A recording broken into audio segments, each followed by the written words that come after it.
Good afternoon, everyone. We continue our journey on the leadership track. It's 3 p.m. here in Bulgaria. We have Reinhard, who's joining us from Germany, and he's a consultant who has been very active in the non-profit sector, especially project management associations. He has decades of experience running organizations like a PMI, very similar, not exactly the same, but very similar.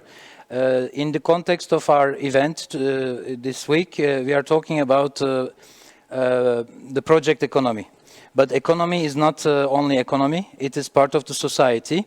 And Reinhard has a lot to say about the social economy and how the associations and the volunteering activity can help making a better society. As you know, PMI's motto is basically making dreams a reality, and these ideas are now going to be more and more implemented as projects. So we are coining this term, projectification. Reinhard will give a very good explanation of this and how we can do this as a giving back activity, because all of us who are part of a profession, once we reach a certain level, we think of giving back and sharing what we have learned with the rest of the society.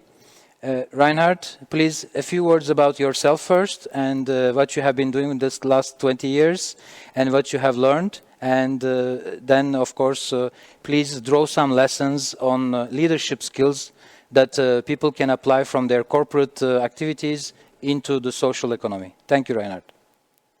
Thanks, Levent, for the invitation and the nice introduction. And yes, I will speak about projectification of society, which is the whole society and not only the economical part. And I see that also as a leadership opportunity for the volunteers, but also the Project Management Association at large. So I'm more than 30 years engaged in project management in the professional area, not only on the professional side, means with consulting, but also on the association side, in the German Project Management Association, as well as in the International Project Management Association. Therefore, also collaborated quite a lot with many of the PMI chapters and presidents on standard development, etc. What I will speak about is a bit what means projectification in the past, nowadays, but also in the future. I will speak about the impact of projectification on a personal and societal development. And I will end this talk about the leadership opportunities that I see in the projectification for project management associations at large. And I believe that projectification is an increasing field of interest in project management on all levels of our society. That means for individuals, because it has an impact on each of us, on organizations, because they deal with a great number of projects at the same time, and also society. But that's rather new, because we now discover that it also has an impact and should have an impact on the society. And there are quite a lot of theories available that we can draw from. That's social, organizational, and societal theories, and that's quite interesting. So we're going far beyond the project management as a methodology, or let's say just as an approach for managing individual projects. So we are dealing much more with the context and the character or the paradigms of projects, which is sure temporality and the relationship with the permanence of their context. Because I think that's very clear, no project is an island. And those interactions, these complexities is more in our focus. And I dealt with it not only in my professional life and the life with the association, but also with a doctoral thesis. And I focused in that on the case of Germany. But I think that's very similar also in your country, in Bulgaria, and worldwide. Now, if you look a bit into the history of projects, I think project is quite a familiar term already in the 17th century. There are quite many stories. I just picked this one of a Spanish author who wrote a story about projectors in Denmark.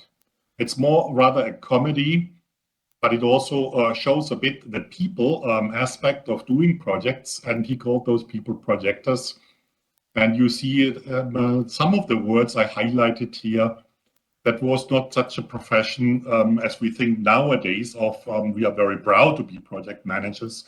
In that case, in that century, it was rather, let's say, a very difficult profession.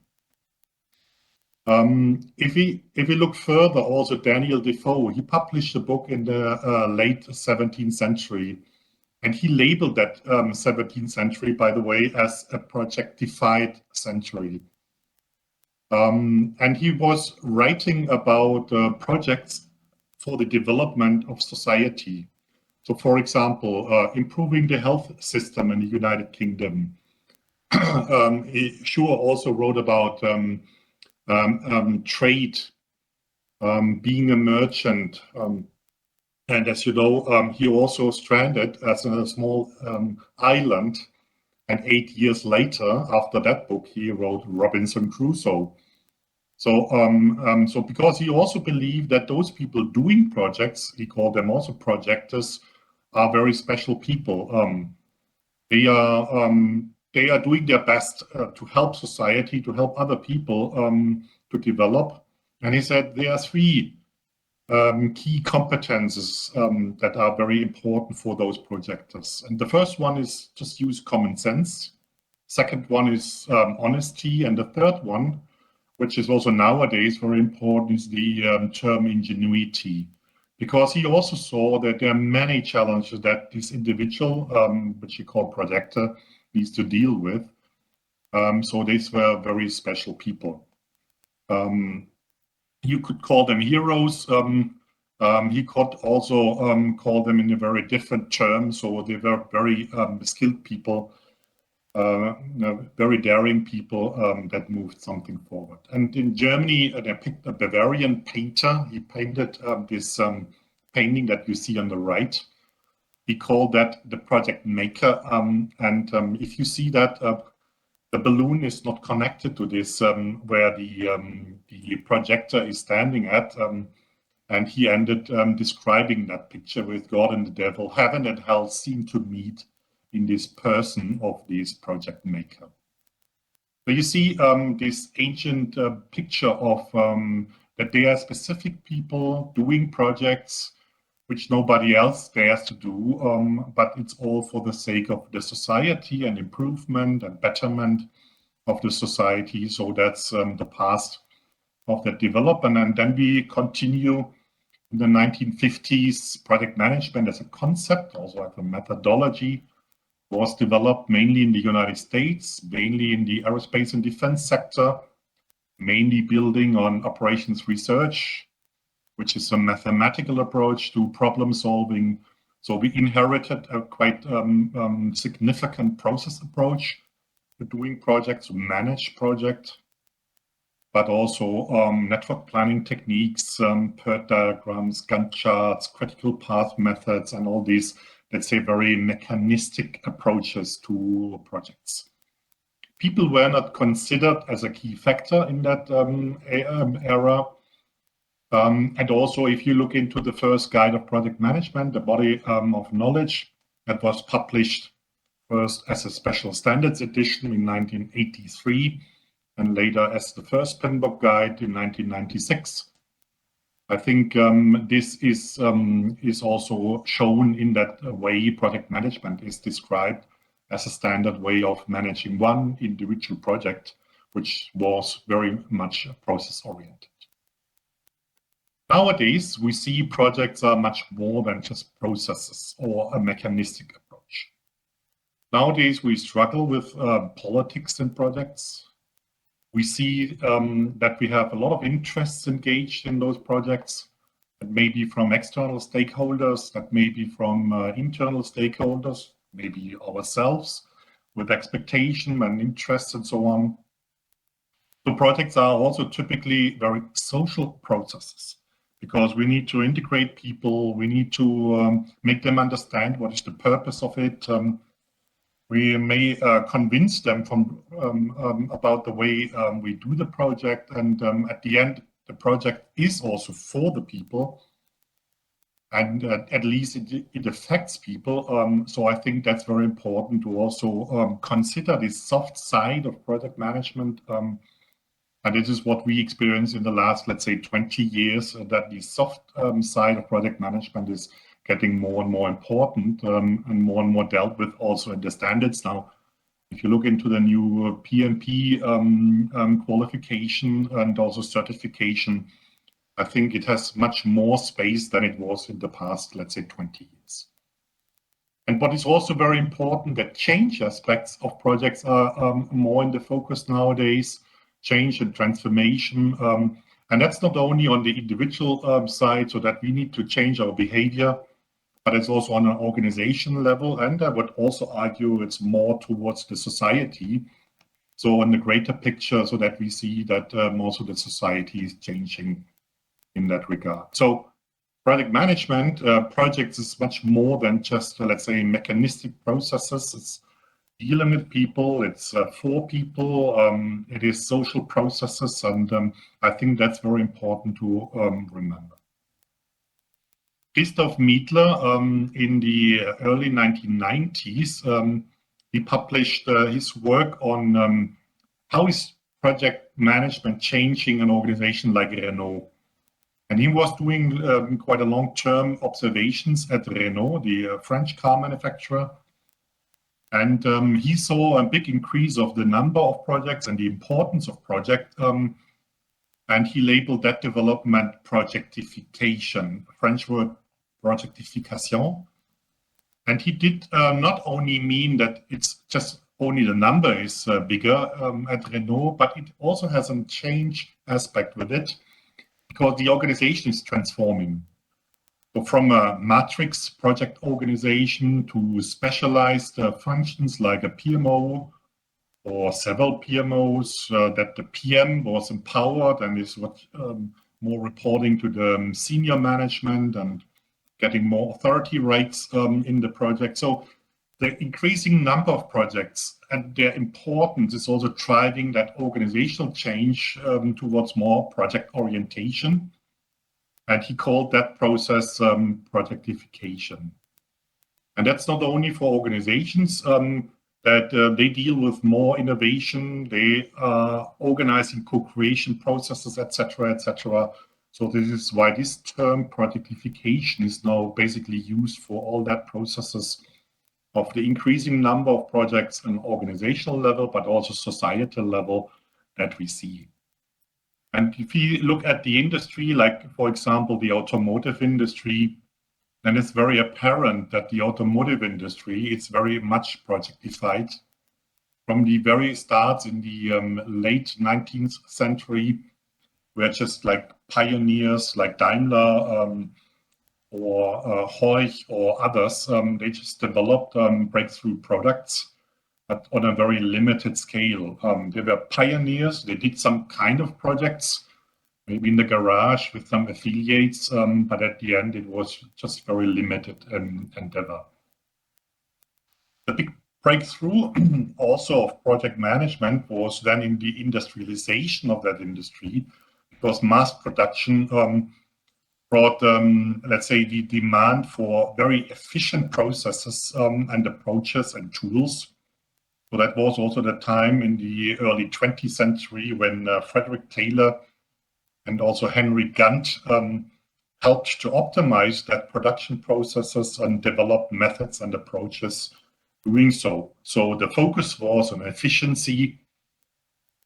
People were not really in the focus at this time, but they came later, as I just explained. So now then in the 1990s onwards, projectification, but also more the focus on effectiveness, more the focus on projects, more the focus on project organizing. And it was also from a product perspective that you see, let's say, a broadening of the product portfolios, and that's also a broadening of the project portfolios, because then Renault or many other of the automotive suppliers and manufacturers, they had hundreds or thousands of projects at the same time.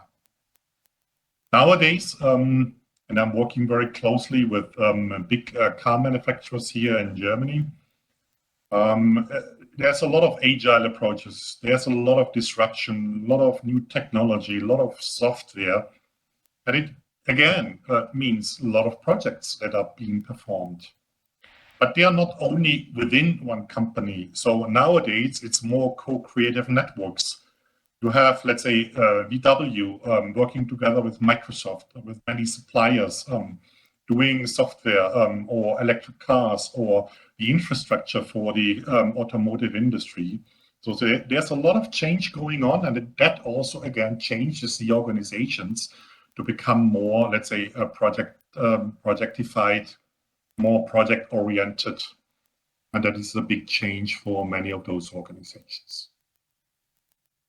If you now look into, let's say, more the macro level, and that what Levent told us is the project economy, there is research about the amount of projectification on the economic side.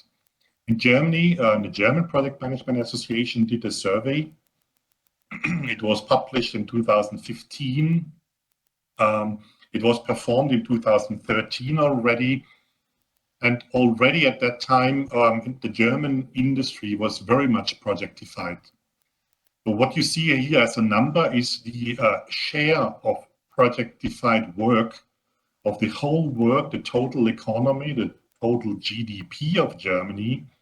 And as you can see, in 2019, it was already more than 40%, which is a huge number because it means for the German economy, it's more than €1 trillion every year that is being performed through projects. And it's growing each year by nearly 3%. So it means quite a lot for all of us because everyone is engaged in projects. Everyone is engaged in projects in his business context. So in the company that you're working, you may be project manager or team member. You may be a consultant or a trainer or a project sponsor. But it's also for the government, for example, because they need to encourage universities to have that as an education issue. We see a lot of service industries growing in Germany, trainers, consultants, advisors, service partners, also software service industry that takes care of this amount of project management. And so there's a lot of business behind it. And the prediction is also that this will continue on a bigger scale. We also did look into the share of each industry in Germany or each industrial sector.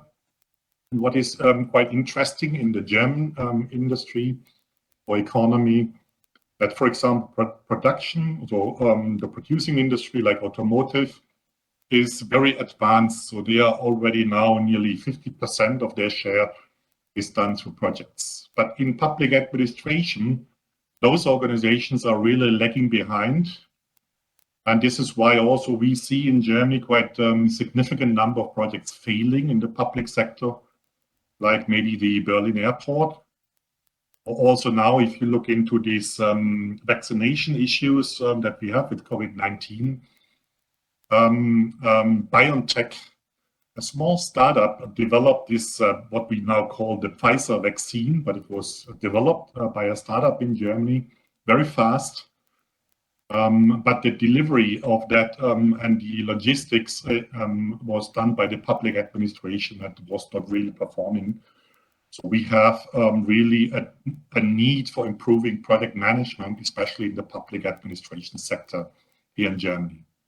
Other sectors like agriculture are not really relevant here in Germany, but in other countries, like we did the same survey in Norway, for example, because of their fishing industry, or in Mexico because of their campesinos, their farmers, they even get qualification and certification in project management to run their farms in a more efficient way, because we all need food. So it's also part of the society that we need to help the farmers to be better in growing their crops and delivering it to the cities, to the people in need of this food and share. But let's not stop here at the economy level, because economy is just one part, one sector of the whole society. So myself, I did this year, and that's unique because we did not yet have a survey on the societal level.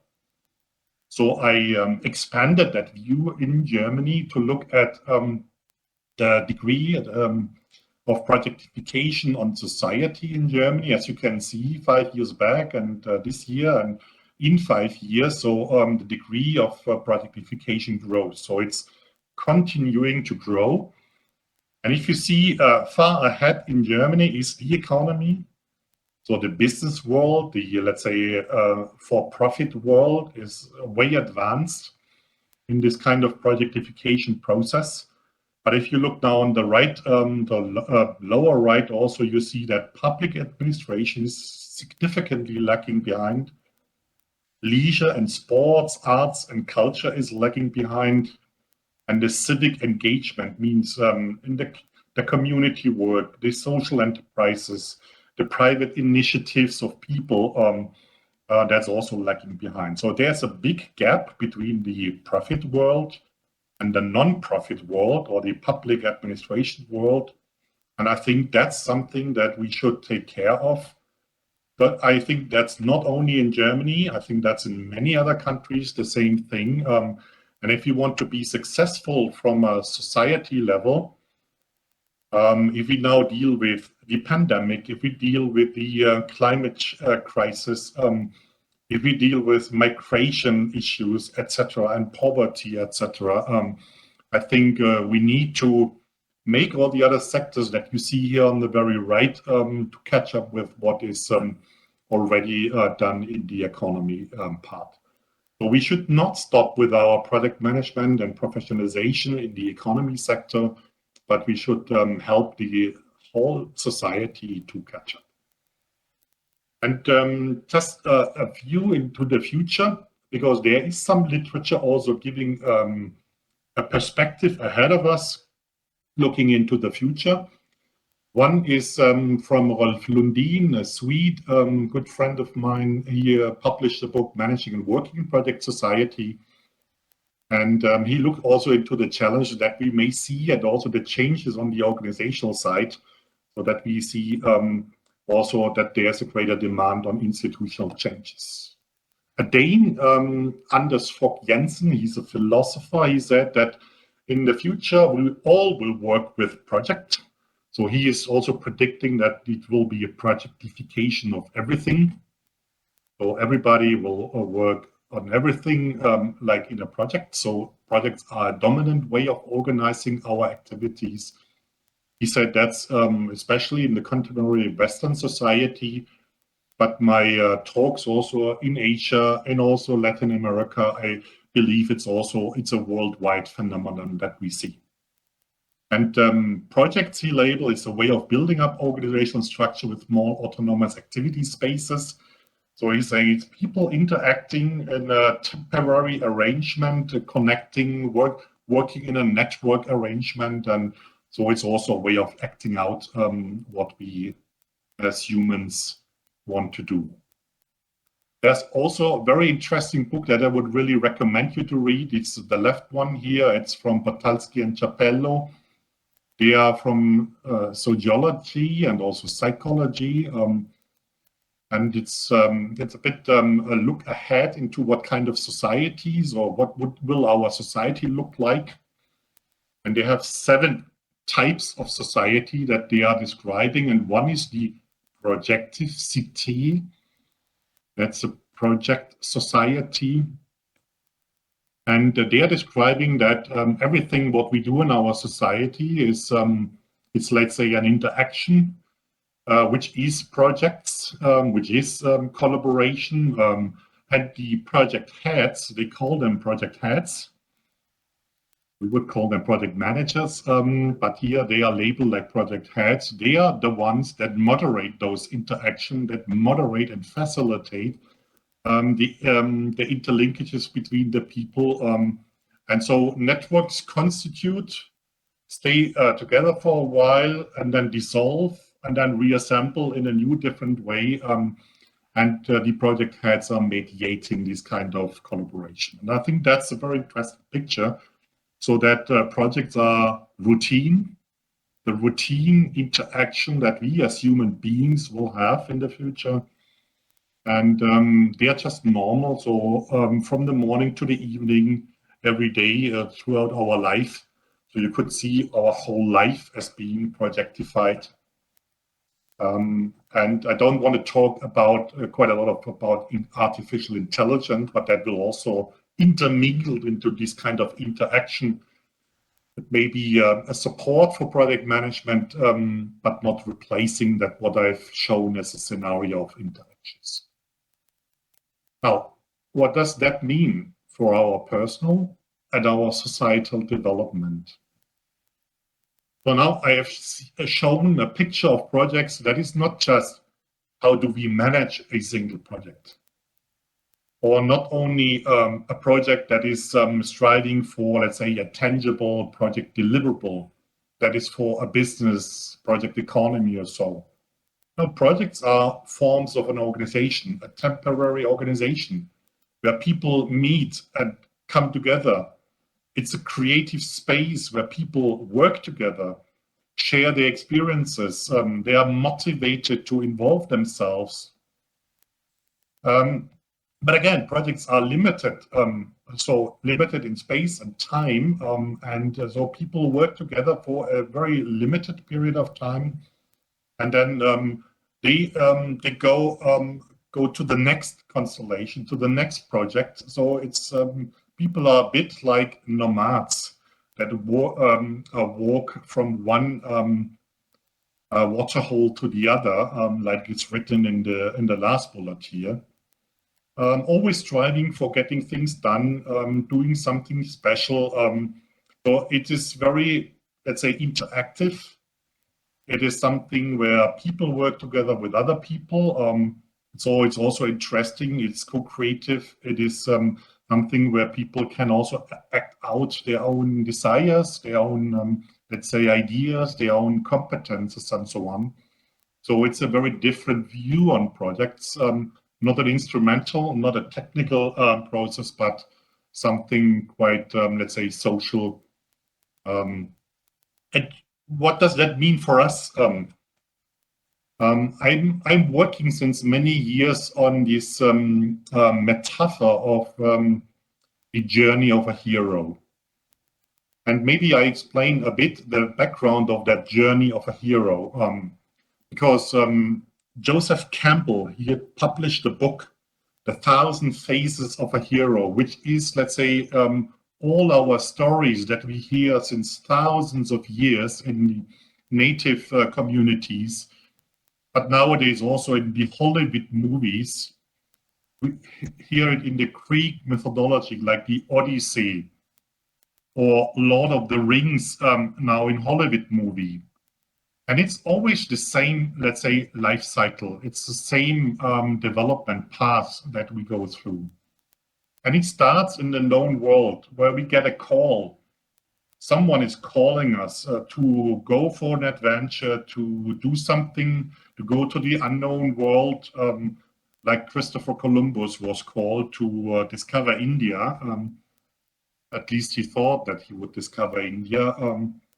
And in the first instance, most of the people being called, they deny because they say, no, my life is predictable, it is comfortable, so why should I go to this unknown world? That will be stress and I don't like to, but very often, and if you look into this Lord of the Rings story, then there's a mentor, someone coming and explaining why that is an important call for you, why you should not refuse that call, and helps you to overcome the first barrier. And so your journey starts into this unknown world. And, that means a long path of examinations. You will have a long valley to path, an exhaustive path to the goal, reaching the maximum peak. And that's also rewarding, because at the maximum you feel you have achieved something you're very proud of.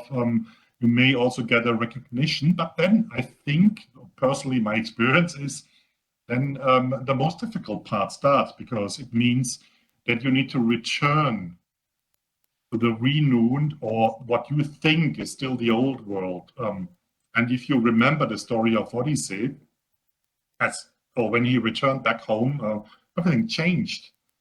So his wife was taken, the kingdom was occupied, so it's also very difficult to return back home and manage those two worlds, the unknown world, because that is what you have experienced, and then be back in this kind of routine work.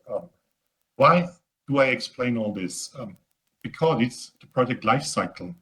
Now, if you translate that old myth, this old story, this old metaphor of this journey of a hero, and translate that into something, as a projector or project manager or project leader, whatever you would call that person, me as an individual, yes, this is exactly my project life cycle. So I get a call from someone, or I create my own call, and I hesitate to go that route. But then if I start, it's very difficult. I have a long path to go. But then back to the routine, to the old world, is the most difficult part. I think if you see that, so projectification is also meaning that you as a volunteer, that you as a person experience this kind of life cycle. So it's a project life cycle. And I think if you are reflecting on that life cycle and what it means for your personal development, I think that's a very important reflection, not only as a volunteer in a PMI chapter to help other people to understand that this is the journey they will do in projects, but also on your own journey within the PMI chapter or any association that you help other people to be more successful in doing their transformation, in doing projects, in helping others to perform that. And there are many examples. I myself, for example, I climbed Mount Kilimanjaro once with the whole team, and returning back was very difficult for us. I did quite many humanitarian aid projects. If you do trainings in the context of agile methodology or community work in Nepal or Africa, whatever, I think if you build on that kind of journey, and if you help people to feel this journey and make that journey, or help them to make it beneficial for them, help to make that beneficial for the community, have social impact through the project, I think that's very powerful. It's very purposeful. And that's what I believe is what we need in our society, that we do projects not only for the profit sector, so that we help our society to develop, that we focus also on groups of people that need that kind of development, maybe more than others, that we focus our volunteering activities on social projects and social activities, or at least activities with a social impact. And I think that's needed in nowadays world. I'm doing that in other countries, developing countries, but also here in my country.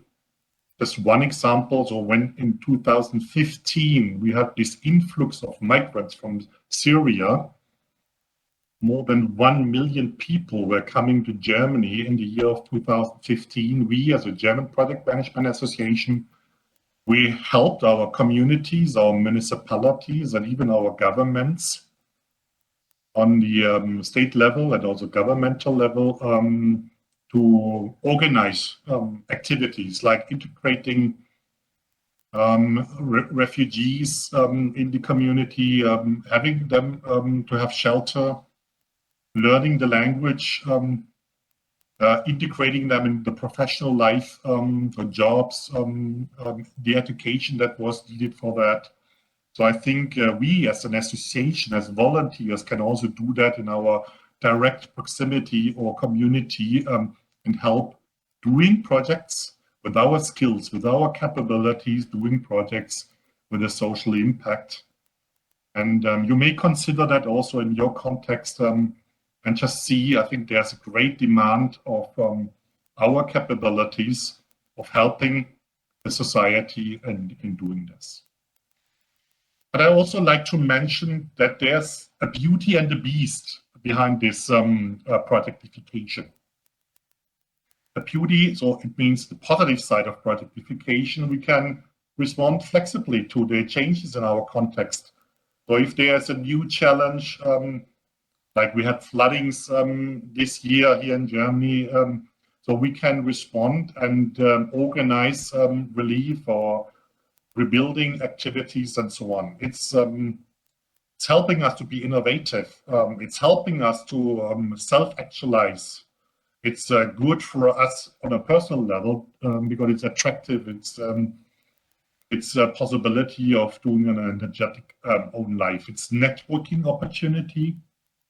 So if we work as professionals together with, let's say, a community, young people, elderly people, whatever, it also sharpens our soft skills, our abilities, working empathically with others together. I think projects is always gaining knowledge and experience and so on. It helps us to do the one project and then the next project and grow. And not only grow personally and with our skills, but also from a career and salary perspective. And right now, there are career and salary surveys done on the PMI side, but also on the IPMA side. And I think it's always proven in the past that it has an impact on career and salary. Now, on the right side, this is also what we need to take into account. It's not a stable life. Projectification means it's a productive restlessness. So we always change. We have quite significant work to do with few breaks, and that may also end up in physical stress, burnouts, or at least a risk to our health. And we need to be aware of that, and they also need to balance work, life, the work we do in projects, and the amount of work that is good for us. So awareness is, I think, very, very important here. What we also see as a downside of this projectification, that permanent employment will be replaced by temporary project contracts. So people only get a very short-term contract just for the endurance of this project. And that's maybe also a danger that some people will end up living under conditions that are really not good conditions. So we need to really be careful not to replace the one, which is also social security, employment and jobs with the other ones that just on a temporary basis. And the last one I would see as a danger is also that we end up in a two-class society. So that we have those people that are able to do projects, they have their career, they have their salary, their income, but we have others with not that kind of capabilities that will end up in having no jobs in that circumstance. That brings me slowly to the end of my presentation. I think the associations did a good job in the past, because the association helped to develop the, let's say, the know-how, the standards, the education, qualification, and certification. But in my survey, I also looked into who's most influential in this context of projectification of society. And astonishingly, what you see on the right side is that professional associations are not seen the key drivers for that. On the ranking that you see here, it is rather, let's say, exemplary companies or players like Friday for Future, certain people like Crater, that people look at, and they perceive those people, those organizations or civic initiatives as the drivers for projectification.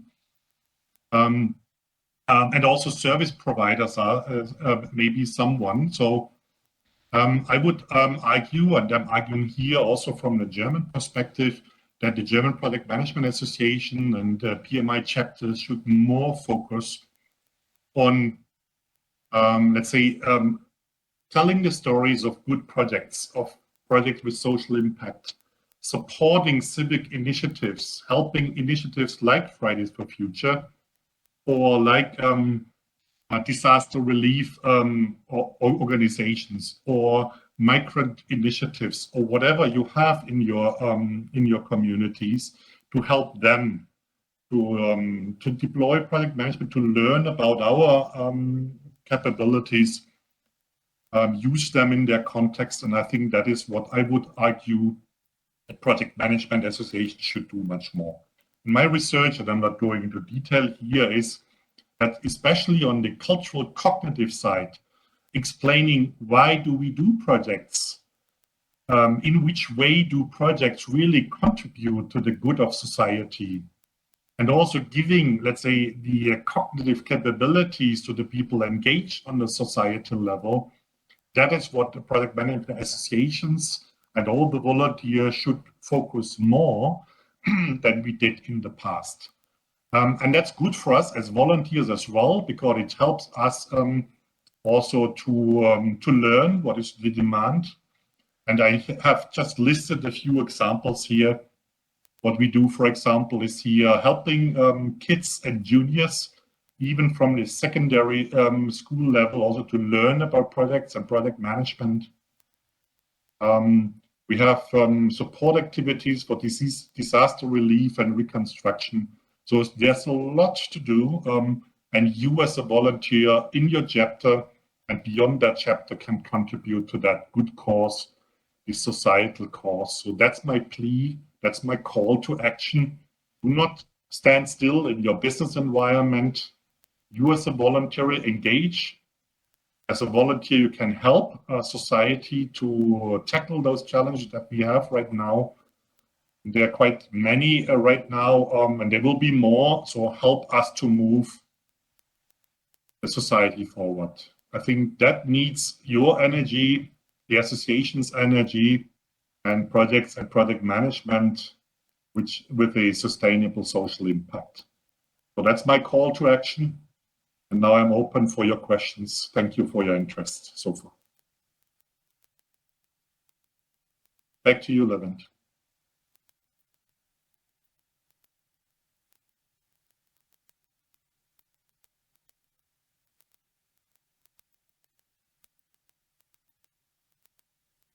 The new generation of millennials, they're a little bit more conscious than us. So I hope that they will undo the industrial revolution. So back to project managers. We have to rethink what we did with industry, because industrial approach, mining the planet, you see 100 years of mining and using minerals and creating carbon. This is where we are. Now we are in a hot environment. It's getting worse. Scientists are warning us, so as a society we must react. This in itself, climate change, is a very interesting, or all the sustainable goals, they show us that we actually have a gap at the society level, even at the human society, the entire planet. I think United Nations, the way it is constructed, it's not the right way of creating a project, but the sustainable goals are there already. And sustainability is a very important topic. We have quite a few speakers about this.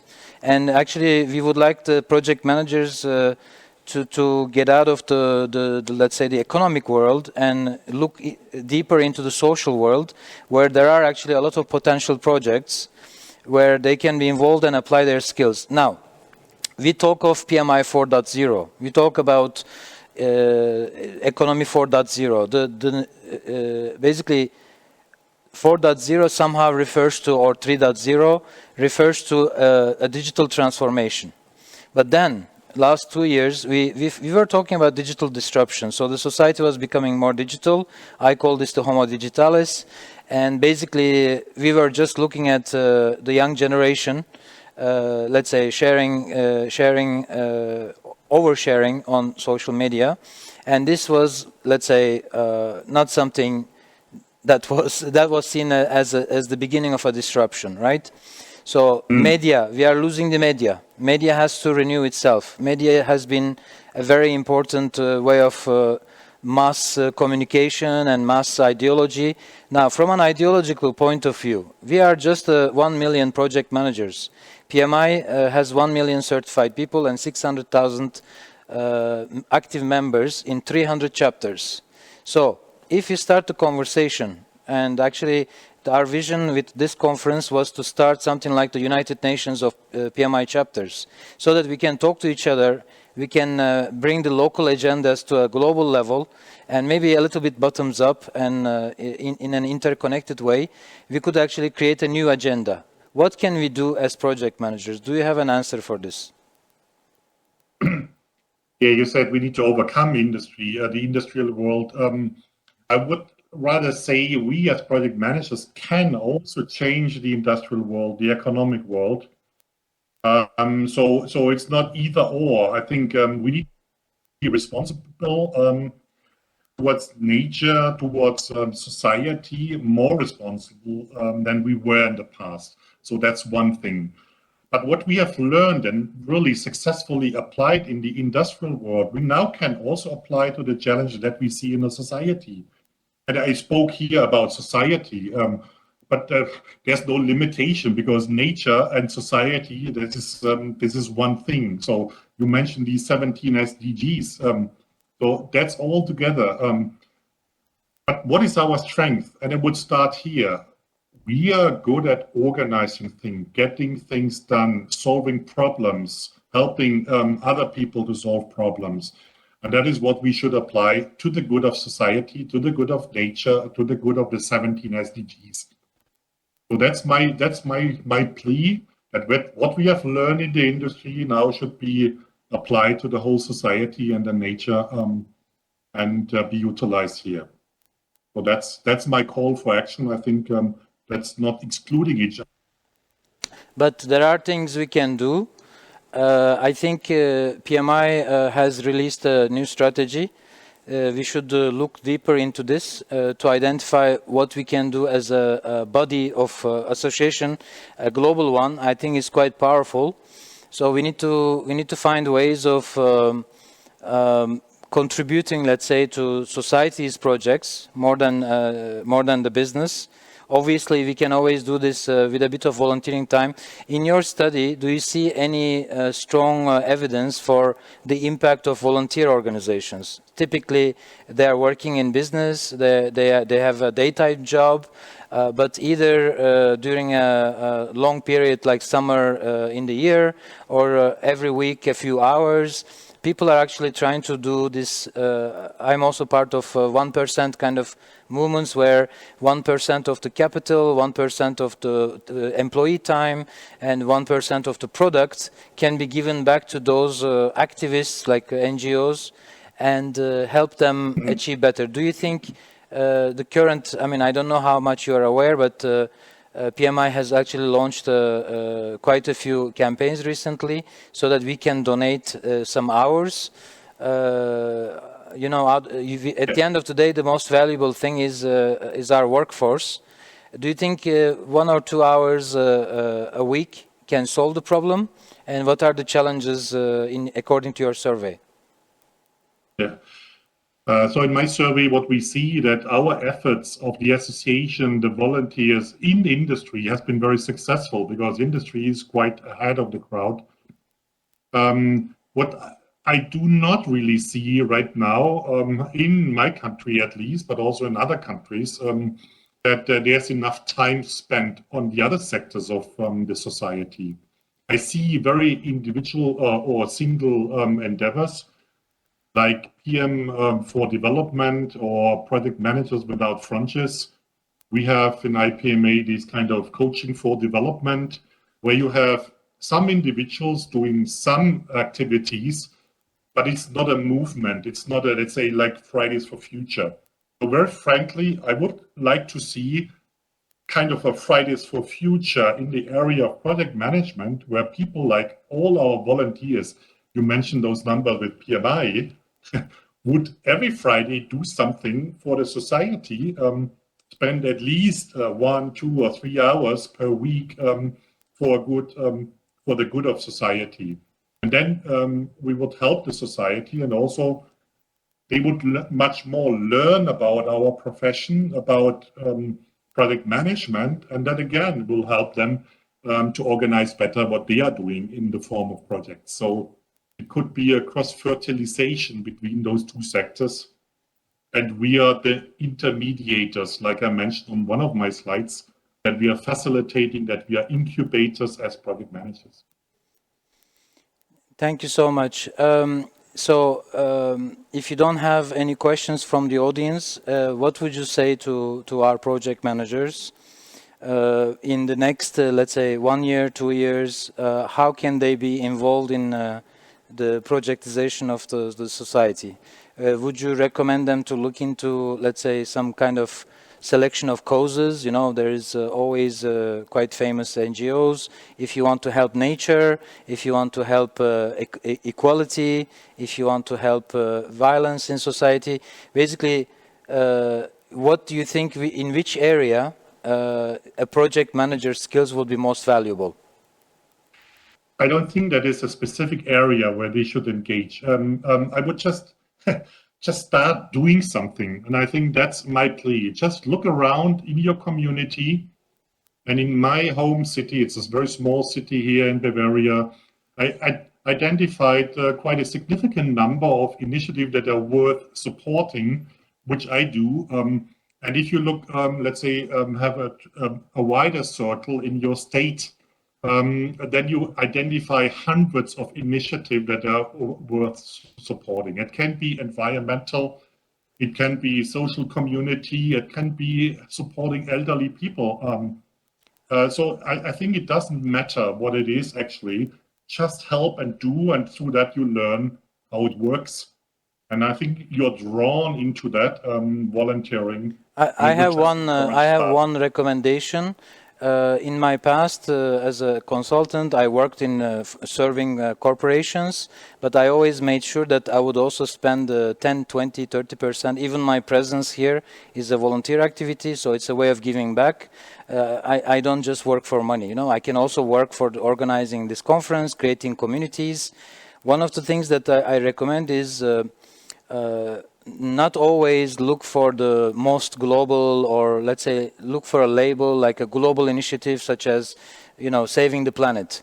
I think saving the planet sounds like a very big grand project, but actually it starts from a very local level. If you clean a street, if you clean a forest, I know a lot of people go on summer holidays where they actually work for cleaning the beach. But when we talk about professional skills that we have, I think we should not just convert, we should not go and volunteer to work as another handy person, you know. It's not about, let's say, solving the problem directly, but using the skills where they are most needed. This is why maybe in NGO associations working as for example, our board members, they are all volunteers. I think this can be an interesting thing to work more in a managerial position, and this is why I like when you postulated for this engagement as a speaker, the fact that you're directly talking about the opportunity that nonprofits have, and this is a very important thing to understand the concept of social entrepreneurship. A social enterprise must exist. It has to be entrepreneurial, otherwise it will not survive, because the markets have failed. Market will not solve that problem. So most of the problems that we see where an NGO has to step in is actually where there's a market failure, you know. You cannot, but actually there are ways to convert that into an economic, let's say, currency, like the carbon footprint, you know. There's a lot of initiatives that can do it in an economic way, but when it comes to really helping people, what I would recommend, I mean, I think you can also join in here, if you have a professional skill, it's better to find and help with the management and organization rather than, let's say, just offering some hours of labor, right? This would be a bigger impact. This is why I mentioned that project managers are the one that organize, that help NGOs to organize. So in our refugee crisis, project managers were not giving lectures to the migrants, but they were helping communities to organize that help. And I think that's what everybody can do in every local community, social enterprises, and other organizations to support here with their strength, capabilities of managing projects. Perfect.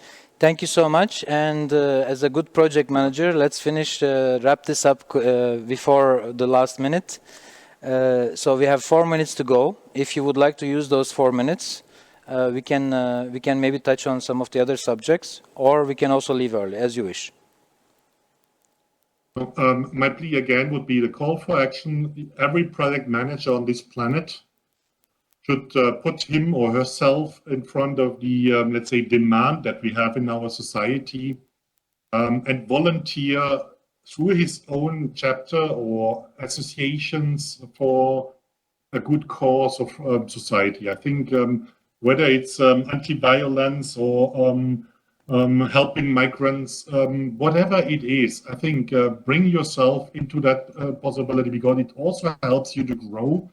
It helps you to develop, and helps you also to support the society that you're living in.